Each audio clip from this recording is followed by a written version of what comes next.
های فقط خورسندی هست خدا هر یک زیاد میشیم همین خورسندی هست همین پاندمی که همه کل برکت دارد جефри ва беттанин шаҳрвандони австралия ки наздик 20 сол инҷониб дар тоҷикистон зиндагӣ мекунанд интизори фарзанди ҳафтум мебошанд. Онҳо ин навигарии оилавии худро ҳангоми мусоҳибаи кӯтоҳ бо хабарнигорони Симои Мустақили Якум иброз доштанд. Бо шунидани ин хабар волидони беттанин ки Бунафша меноманд дар ташвишанд, чунки дар Австралия занҳо танҳо як ва ё ду фарзандро таваллуд ва тарбия мекунанд. Бунафша бошад фарзанди ҳафтумашро интизор аст.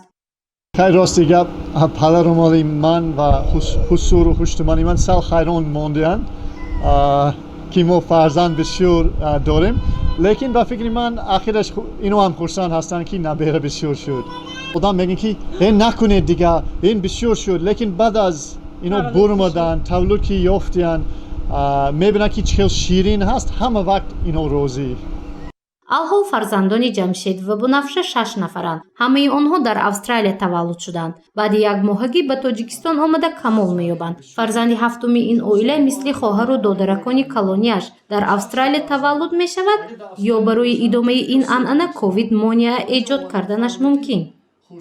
خیلی این چیز ما انیک نمیدونیم ما یک چند با نیت داشتیم که در تاجیکستان تولد شود لیکن برای داکیومنت سال مشکل برای همین آنجا رفتن آسان تر برای ما سفارخانه نیست سفارخانه نیست اینجا اینو تصور میکنه که یگان بچه دوزیده بعد استرالیا بردن که اونجا تولد کی شد اینو باور میکنن آسان تر داکیومنت کردن راستی گپ در استرالیا عادتش هست دو تا سه تا چون آدم فکر میکنه در آنجا فکر میکنه که اگر بچه بسیار شود طبیعت ویران میشد یعنی اکولوژی دنیا ویران میشد از اهل زیاد شدن هم بایگری تقسیم میشود و بایگری تقسیم میشد لیکن از سببی که خداوند باور میکنه ما میدونیم که چقدر آدم بسیار میشد خداوند ریسکش هم زیاد میکنند این یک چیز دومش هست که ما در اینجا اومده خرسندی بچه ها فهمیده از تاجیک ها فهمیده گفتیم که این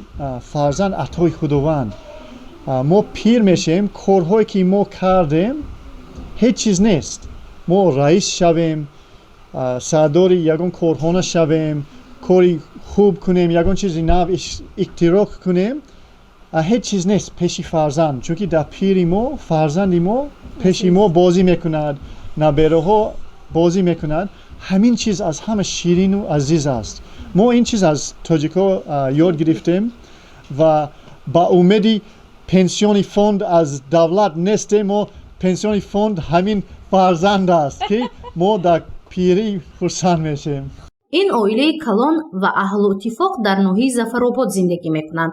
онҳо аз зиндагии муқаррарии худ қаноатманд мебошанд. танҳо фарзандонашон ҳангоми ба навор гирифтан то андозаи худро ноҳинҷор эҳсос менамоянд, аммо дар асл зиндагӣ дар тоҷикистон писанду шавқовар ё худ афсонавӣ аст, мегӯянд онҳо. ҳама бачаҳомон дар тоҷикистон калон шудагӣ бошанд ягонташ рости гап австралия ба одат карагӣ нест.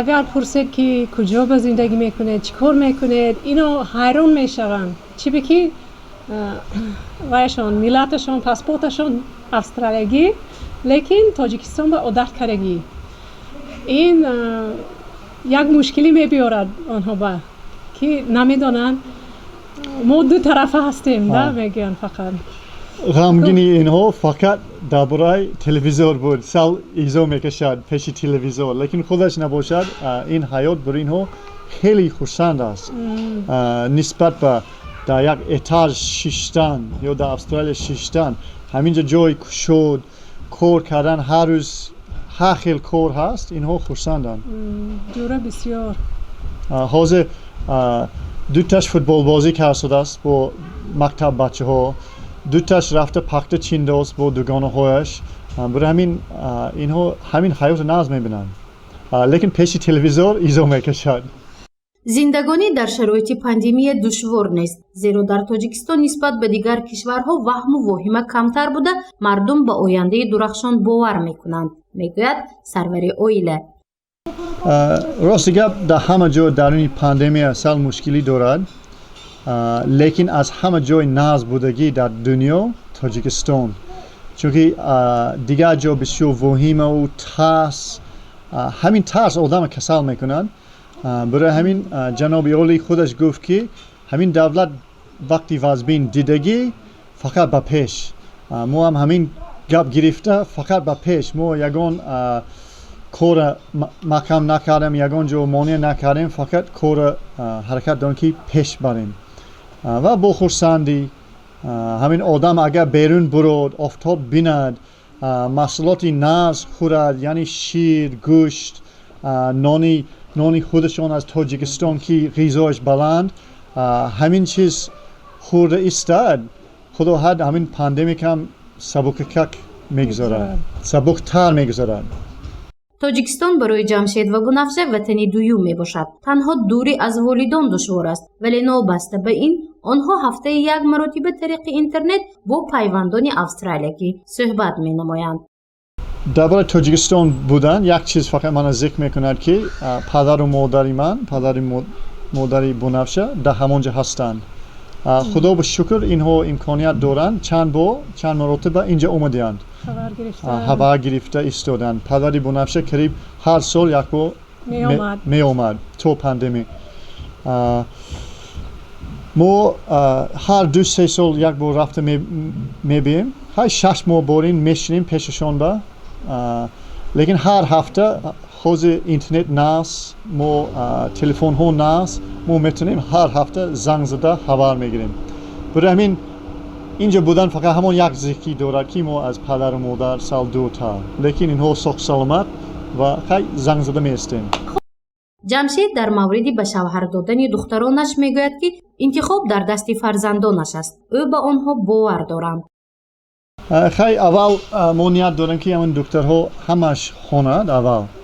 барои ҳамин ҳоли якчанд сол дигар ҳаст инҳо бо хоҳиши худаш ягон интереси худаш ба шавқувари худаш ки ягон чиз хонад баъд аз вай хоҳиши худашон ҳамин ки инҳо наз бинад ҳамон ба розӣ мешем. аҳли оилаи ҷамшед ва бунафша чун оилаи тоҷик зиндагӣ мекунанд. симои онҳо агарчи австралиягӣ бошад ҳам аммо сират хислат ва рафтору кирдорашон пурра тоҷикона аст. хай албатта худованд яку ягона аст. ҳамаи мо бовар дорем ҳамин кати кор зиндагӣ пеш мебарем. мо агар аз худо натарсем кор пеш намерад. агар худованд баракат натиҳад кор пеш намерад. барои ҳамин худованд албатта аз вай тарсида кор мекунем. ин навор ва мусоҳибаи кӯтоҳ аз рӯи дархости сершумори мухлисон ва тамошобинони Симои Мустақили Якум ки ба унвони сомонаи телевизион омадааст таҳия гардид. аз гузориши аввалин дар бораи ҳаёту рӯзгори оилаи австралиягӣ дар тоҷикистон 3 моҳ сипарӣ шуд, аммо ҳанӯз ҳам саволи бинандагон зиёданд. онҳо паҳлӯҳои гуногуни рӯзгори оилаи ҷамшеду бунафшаро фаҳмидан мехоҳанд. гузориши Мафнушкур ва Насим Раҳимов барои барномаи иттилоотӣ хабар.